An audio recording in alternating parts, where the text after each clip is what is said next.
사람은 결국 자기 운명을 닮아간다. 우리는 종종 운명이 정해져 있다고 말합니다. 태어난 순간의 사주가 그 사람의 성격과 기질, 앞으로의 삶을 결정짓는다고 믿는 거죠. 하지만 운명은 단순히 고정된 길만은 아닙니다. 타고난 기운은 분명 존재하지만 그 길을 어떻게 걸어가느냐는 결국 우리의 선택과 습관에 달려 있습니다. 그래서 사주는 이렇게 말합니다. 사람은 결국 자기 운명을 닮아간다. 사주에서 말하는 오행은 곧 사람의 기질을 보여줍니다. 예를 들어, 불의 기운이 강한 사람은 열정적이고 추진력이 있지만 쉽게 타오르고 쉽게 지치기도 합니다. 물의 기운이 많은 사람은 부드럽고 유연하지만 때로는 우유부단할 수 있죠. 이렇게 타고난 성향은 마치 씨앗과 같습니다. 씨앗이 어떤 흙에 심기고 어떻게 물을 받느냐에 따라 다른 모습으로 자라는 것처럼 말이에요. 중요한 건 사람이 결국 그 씨앗의 성질대로 자라난다는 사실입니다. 열정적인 사람은 돌고 돌아도 결국 열정을 쏟는 일을 만나게 되고, 차분한 사람은 시간이 지나면서 더욱 안정적인 길을 찾습니다. 어릴 때는 환경이나 타인의 기대에 휘둘릴 수 있지만 나이가 들수록 본래 기질이 강하게 드러나면서 운명과 닮아가는 거죠. 예를 들어, 사주에서 나무의 기운이 많은 사람은 성장과 확장을 추구합니다. 초년에는 방향을 잃고 방황할 수 있어도 결국엔 꾸준히 뻗어나가는 성향을 따라 인생의 길을 열게 됩니다.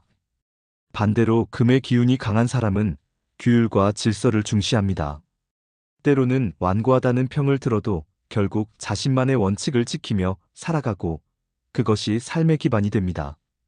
이렇게 사람은 타고난 기운을 벗어나려 애쓰지만 시간이 흐를수록 오히려 그 본래의 성향과 더 닮아갑니다. 하지만 운명이 정해져 있다고 해서 반드시 그대로 흘러가야 한다는 건 아닙니다. 중요한 건 어떻게 닮아가느냐입니다. 불의 기운이 강한 사람이 스스로를 다스린다면 무모함 대신 뜨거운 열정으로 존경받을 수 있고, 물의 기운이 많은 사람이 스스로를 단단히 잡아준다면 우유부단 대신 유연한 리더십을 발휘할 수 있습니다. 즉, 운명을 피할 수는 없어도 운명을 더 나은 모습으로 닮아가는 건 우리의 선택이라는 거죠. 사주에서는 이를 수양이라고 부릅니다. 타고난 기운은 바꿀 수 없지만 그것을 어떻게 다듬고 활용하느냐는 우리의 몫이라는 뜻입니다. 똑같이 목의 기운을 가진 사람이라도 누군가는 방황하다 기회를 놓치고 누군가는 성실하게 길을 닦아 큰 성취를 이룹니다. 결국 그 차이를 만드는 건 하루하루의 작은 습관과 마음가짐입니다. 우리는 흔히 나는 내 운명을 바꾸고 싶다라고 말합니다. 하지만 사실은 바꾸는 것이 아니라 조금씩 내 운명을 더 좋은 방향으로 닮아가는 겁니다. 타고난 씨앗이 사라지는 건 아니지만 좋은 땅에 심기면 꽃을 피우고 나쁜 땅에 심기면 시드는 것처럼요. 그래서 사주가 주는 메시지는 단순합니다.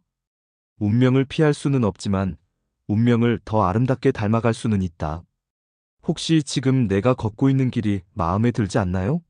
그렇다면 내 안의 기운을 인정하고 그것을 어떻게 다듬어 나갈지 고민해 보세요. 사람은 결국 자기 운명을 닮아가지만 그 운명이 어떤 모습일지는 당신이 쌓아가는 삶의 태도에 달려 있습니다.